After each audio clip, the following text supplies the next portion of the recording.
बात करेंगे कालाबन क्षेत्र में। आपको बता दें एक बड़ी खबर सामने आ रही है और जमीन धंसने की घटना सामने आई है, जहां पर 100 से अधिक लोग विस्थापन की पीड़ा झेल रहे हैं और सड़कें और कब्रिस्तान भी क्षतिग्रस्त हो चुके हैं। जमीन धंसने की घटना से लोगों में काफी तनाव देखने को मिल रहा है। इस बीच ये इस वक्त की बड़ी खबर है, जहां पर आपको बता दें कि पुंछ में फिलहाल कालाबन क्षेत्र है, क्योंकि बीते कुछ दिनों पहले जो बारिशें हुई हैं उससे जनजीवन अस्त व्यस्त हुआ, काफी ज्यादा प्रभावित हुए, घरों में दरारें आई, सड़कें टूट गई, लैंडस्लाइड पस्सियां देखने को मिली। तो ये जमीन धंसने की घटना सामने आई है, जहां पर आप देखिए सड़कों के साथ साथ कब्रिस्तान भी पूरे तरीके से क्षतिग्रस्त हो चुके हैं। तस्वीरें आपकी स्क्रीन पर है और आप देखिए कि सड़कों की कितनी खस्ता हालत हो चुकी है, लोग काफी ज्यादा परेशान हैं।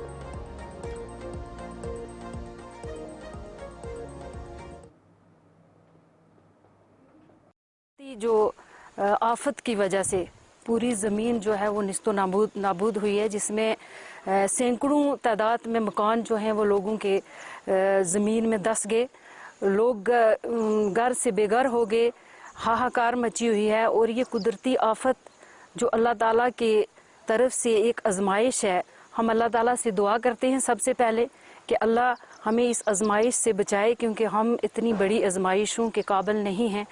मैं यही अवाम से गुजारिश करूंगी कि सबसे पहले हमने अल्लाह ताला से ये दुआ मांगनी। चलिए, ताहिर काज़मी संवाददाता हमारे साथ मेंढर से फोन लाइन पर जुड़ चुके हैं। ताहिर, इस वक्त कालाबन क्षेत्र की अगर बात करें तो वहां पर सब ध्यान दे रहे हैं, क्योंकि जो नुकसान हुआ है उसकी भरपाई करना मुश्किल है। क्या कुछ अपडेट है इस हवाले से, किस तरह लेवल पर काम पहुंचा है? मैं आपको बता दूं कि लगातार जो है ये जमीन धंसने का जो सिलसिला है ये अभी भी चल रहा है। अभी भी ये देखा जा सकता है कि चाहे तो बारिशें रुके हुए आई थिंक 3 से 4 दिन हो गए, लगातार जो जमीन धंस रही है वो लगातार ये सिलसिला चल रहा है। आपको बता दें कि पहले अगर हम अभी की बात करें तो 40 से 45 मकान जो है वो जमींदोज हो चुके हैं, बिल्कुल जो जमीन के अंदर जो है वो धंस चुके हैं। उसके अलावा अगर हम बात करें तो उनमें 2 से 3 स्कूल भी बताए जा रहे हैं, उसके साथ 2 जो मसाजिद है वो भी जो है पूरी तरह जमीन के अंदर धंस चुकी हैं, उसके साथ 5 कब्रिस्तान जो है वो भी इसकी जद में आए हैं। तकरीबन जो है वो 100 के करीब मकान जो है वो इसकी जद में है। वहां से लोगों को जो है वो शिफ्ट किया गया है एडमिनिस्ट्रेशन की तरफ से। टेंट भी जो है प्रोवाइड किए गए हैं अलग अलग एनजीओ या फिर एडमिनिस्ट्रेशन के लोग क्या वहां पर पहुंचे हैं? क्या कुछ जानकारी इस हवाले से सामने आई है? क्योंकि जल्द से जल्द इन चीज़ों पर काम करना ज़रूरी होगा, क्योंकि कनेक्टिविटी पूरी तरीके से टूट रही है और अभी भी कुछ ऐसे मकान तस्वीरों में सामने आ रहे हैं जो गिरने की कगार पर है।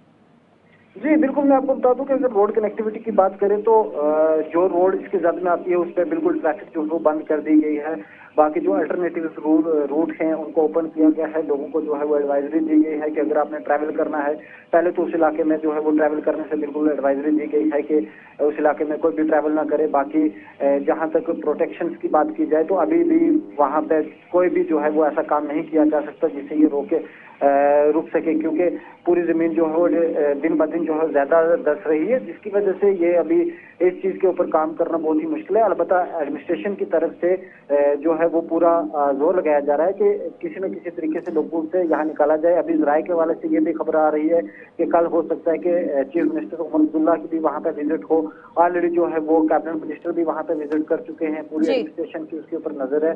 तो अभी भी लोगों को वहां से निकाला जा रहा है। लोगों की ये डिमांड है कि हमें किसी जगह सेफ जगह पे जो है वो कहीं न कहीं प्लाट या कोई चीज जो है वो प्रोवाइड की जाए ताकि जहां हम रह सके। जी ताहिर, जिस तरीके से ये नुकसान है उसका आंकलन लगाना अभी वक्त लगेगा पूरा रिपोर्ट तैयार करने में, लेकिन जिन लोगों के यहाँ पे घरों का नुकसान हुआ है उनको इवैक्यूएट करके कहाँ रखा गया है? उन्हें किस तरीके की फैसिलिटी सरकार या फिर वहाँ की एडमिनिस्ट्रेशन दे रही है?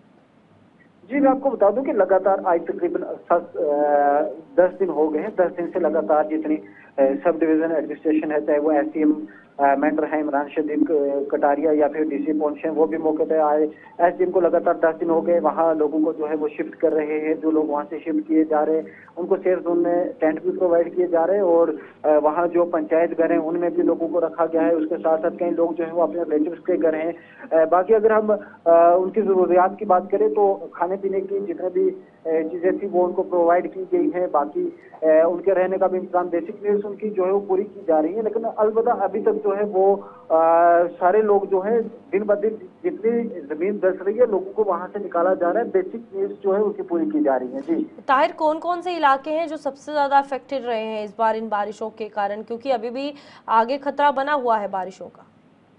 जी, मैं आपको बता दूं कि अगर हम सब डिवीजन मेंढर की बात करें तो सबसे पहले जो मेंढर का संजोट इलाका था वहाँ एक बड़ी लैंडस्लाइड हुई थी। वहाँ जमीन धंसने का मामला सामने आया था, जहाँ पे बीआरओ को ये एडमिनिस्ट्रेशन की तरफ से हिदायत दी गई थी कि जिन लोगों के जो नुकसान हुआ है उसकी भरपाई की जाए। उसके बाद मेंढर के स्रोती में जो है एक बड़ी लैंडस्लाइड हुई थी, वहाँ भी कई मकान जो है जद में आए थे।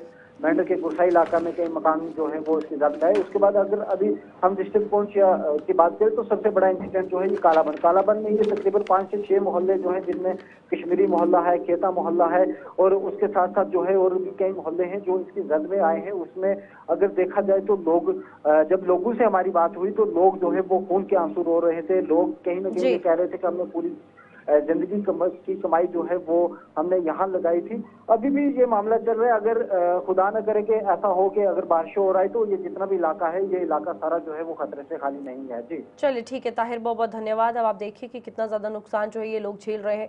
100 से ज्यादा घर हैं जिन्हें फिलहाल इवैक्यूएट करके सेफ जगह पहुंचाया गया है, लेकिन बड़ी बात यह है कि नुकसान का आंकलन सरकार लगाएगी, उसके बाद मदद जो है वो दी जाएगी।